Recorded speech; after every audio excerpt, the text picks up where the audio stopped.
今時今日，澳門嘅 GDP 亞洲第一，但係我哋嘅家長喺 BB 幾個月大嘅時候就擔心佢哋入唔到托兒所，月入2-3萬嘅小康之家都驚自己一世都上唔到樓。澳門人冇自己嘅夜市，但係政府就要幫遊客起一個。今次我哋參選就係希望為澳門爭取一個新嘅未來。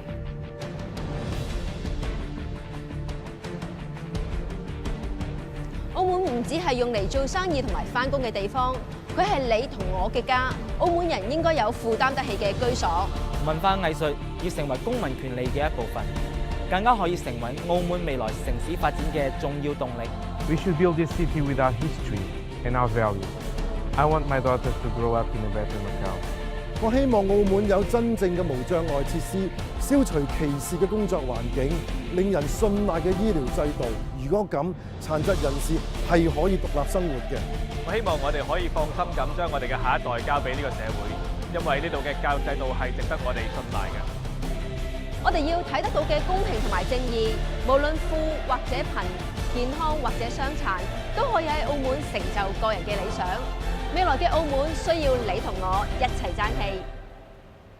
我中意澳門，我希望每一個澳門人應該參與社會事務決策。公民參與、行政改革唔係講完就算嘅政府宣傳口號，亦睇得見摸得到嘅社會現實。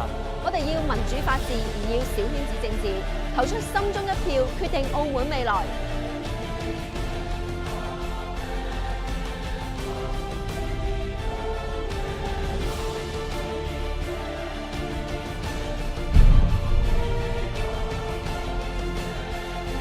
我希望落實真正嘅高官問責，係向上嘅問責，唔係向下問責。我希望所有澳門嘅媽咪都有90日嘅產假，同埋好似我咁大咗肚嘅媽咪返工都唔需要吸二手煙。我希望我同爸比媽咪同妹妹一齊嚟玩，政府要斬晒啲山，俾我哋去旅行。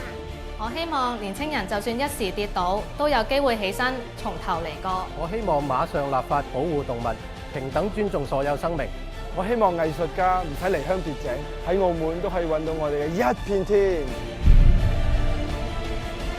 為咗未來，澳門有一個更好嘅角度，我哋要爭氣先至有出路。915正斗第7號，繼續爭氣，915投票撐7號。專業獨立，公民監察，請投第7組1票。